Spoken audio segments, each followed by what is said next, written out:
Hello YouTube and welcome to my first tutorial video on the channel. Today we are going to be talking about shiny Pokemon and Pokemon Sword and Shield and how to easily obtain them.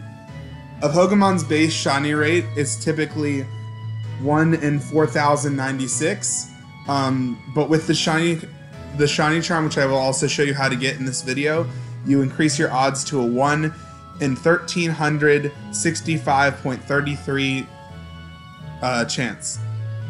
There's also two different types of shiny, two different shiny types that I will also be showing in this video, and we will also be covering the different shiny hunting methods. So first, what is a shiny Pokemon?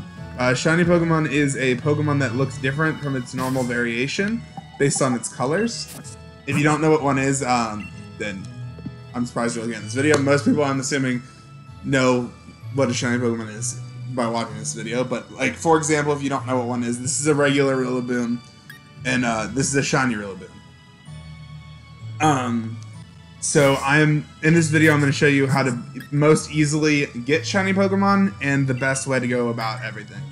So first, we will go on to Route 1. I'm currently shiny hunting Lulu on my streams, so I figured that would be a good one to look at when we're going through here. There's Lulu right there. So the first shiny hunting method is what I'm going to refer to as the killing shiny method, where you continuously knock out Pokemon until you have knocked out 500 Pokemon. There is no chain in this shiny, in either of the two shiny hunting methods I'll be talking about in this video. Originally, people did think that there was a chain as a part of this method, but after doing further research and based on what the Pokemon Company said, there is no chain.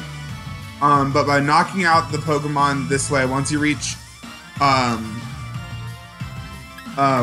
starting off, you'll have the base 4,000, base around 4,000 odds. Then once you've killed 50, your shiny rate increases to 1 in 2,048. Once you reach 100, it increases to 1 in 1,365. Once you reach 200, it increases to 1 in 1,024. And once you reach 300, it's 1 in 819. And once you reach 500, it is 1 in 682. Which, if you have the shiny odd, it will increase to 1 in 1,024, 1 in 819, 1 in 682, 1 in 585, and 1 in 512 respectively. As you can see, and once you reach the 500 chain, you do not have to continue to knock them out. And if you run into another Pokemon, it will not break your... I'll be referring to it as a chain, but technically there is no chain. As you can see, I've battled 729 Wooloos. That does not include the Wooloos I run from. So if you're trying to keep track, make sure you count the ones you run from manually, because your Pokedex will not track it. However, it will track how many you have killed or captured, which both increase the shiny chance. And as you can see, it was 729 before I knock out this Wooloo, and then after I knock out this Wooloo, the number will increase. And then once you reach 500, you will be at the maximum odds of finding a shiny Pokemon through this method. And as you can see right here, my count has increased to 700. So for me, I do have the shiny charm, so my odds are around 1 in 513 for this method. Personally, we don't know that much, or as a community, the Pokemon community does not know that much. The Pokemon Company said that once we reach 500 encounters, it's 6 times the chance, which is 1 in 600, whatever that number was. And with the shiny charm, it would be 1 in 513. However, the data miners believe that that is not the case, and that the shiny rates are actually only a chance. And I use Cerebi for most of my information. On Cerebi, it says it's only a 3% chance. So likely the second method I will be showing in the video is likely the method you would like to be doing.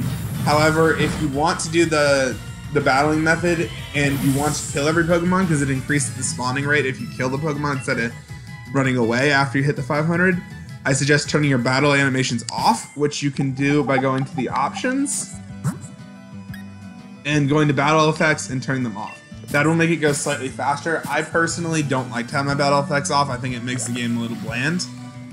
But let's move into the second shiny hunting method, which I find a lot more effective. I've had more success with this one, which is what is called the Masuda method, which is where you take one Pokemon from one language and one Pokemon from a separate language, and you breed them together, and it increases your shiny chance. This shiny hunting method is a 1 in 608 without the shiny charm, and 1 in 455 with the shiny charm. And as you can see, I'm currently breeding Wooloos as well. This is a Japanese Ditto, which can breed with any Pokemon, and the Wooloo doesn't matter gender. But if you have Wooloo, for example, every Pokemon has a field or a egg group. For example, Wooloo's in the field egg group. So if you look on Bulbapedia or something like that, you can see what egg group a Pokemon is. And the female of whichever species is the female is the one that will breed down. So let's say you want a shiny Wooloo, like I'm doing right now. You can get either a male or a female, it doesn't matter which one's foreign, of a Wooloo, or you could get, like, for example, a Japanese male Ponyta can breed with a female Ponyta from an English game, and that will also work. And you can do a few things to increase the rate on which you can hatch eggs. First, you can have a flame body Pokemon. I use my Colossal, and he's the easiest Pokemon to get with the ability Flame Body, and it increases how fast eggs hatch. And there's also an item called the Oval Charm that you can get from the same place that I will show you where you get the Shiny Charm, and it will increase the amount of eggs that the breeding center gives you. And other things that can help increase your speed is if you breed with 2 different Pokemon from another country, one of them is not going to be owned by you, therefore it'll hatch faster, because Pokemon that are not owned by your trainer ID will breed faster than Pokemon that are. And as you can see, all you have to do after you get the egg is run around. And then if you're trying to breed for competitive shiny Pokemon, I'm going to have a competitive tutorial up on the channel later this week, but you can get items called... Hold on. There is an item called the... Let me find my Ditto. I have another Ditto that is not from... Hold on. Sorry. So, as you can see, this Ditto has 5 perfect IVs and is holding the Destiny Knot. What the Destiny Knot does when breeding is it carries down 5 IVs from the 2 parents. So, this Scorbunny is French, so I can breed it with my Ditto that has 5 IVs, and it could have it could have the defense and special attack from the Scorbunny, and the special defense and HP and attack from the Ditto, and then the speed stat would be random. And that's better for competitive because you want to have the best IVs possible. You can also use an Everstone, which you can get from the digging. You can get Destiny Knots from the battle tower for, I believe it is 15 battle points. And then you can get Everstones by talking to this digging dude right here, and it costs 500 watts to dig, and he will sometimes dig Everstones, as well as items that sell for a lot of money. Let's see if we can get an Everstone right here. I did not get an Everstone that time, but he will occasionally dig up Everstones. As you can see, I have some Everstones in here somewhere.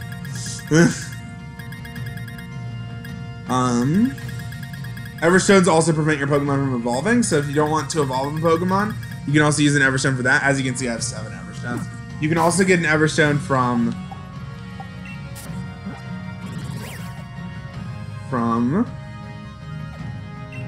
Turffield.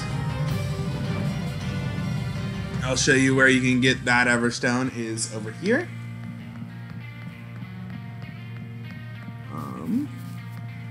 Believe it is right... Oh, and my Wooloo's hatching. As you can see, it doesn't take too long. If you're on a bike, it'll go a little faster.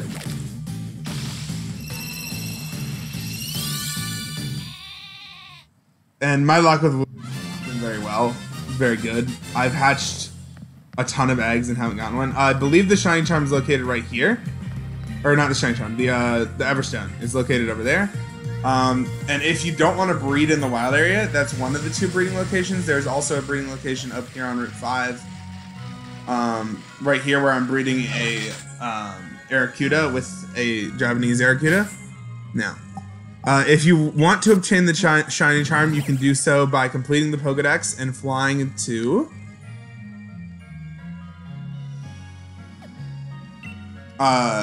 Chichester. And it is in the hotel on the left. And once you complete the Pokedex, you can go up to this elevator.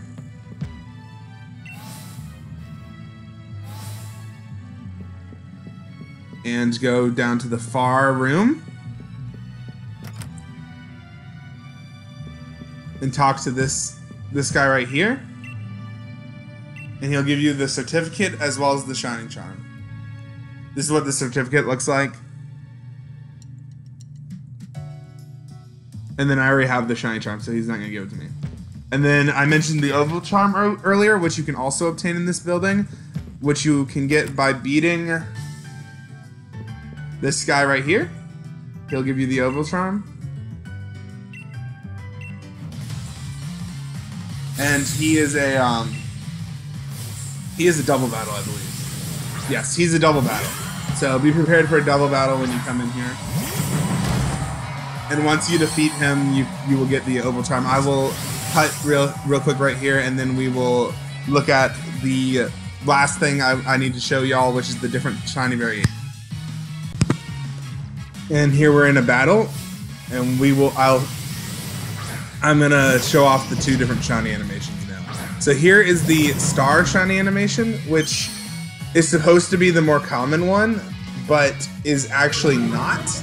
The way the shiny animations work in this game is the Star one is a 15 out of 16 from egg hatches, and the Square one is a 1 out of 16, and it is vice versa for the wild encounter battles. So this Grookey Rillaboom was bred, so it was more likely to have the Star Sparkles, and then my Colossal over here was caught in the wild, so his sparkles are square. I do have a shiny that I did breed that does have the square sparkles, but it is a whole lot rarer to get the square sparkles from breeding than it is to get the square sparkles from doing wild encounters. So if you want a particular shiny type, I suggest going for that method. Although I always tend to I'm gonna always lean towards the eggs, because it is a little easier because we don't know for sure how the encounter method works. So if this video was helpful, please leave a like. And if you're new to my channel, please subscribe, and I'll see you guys in the next one.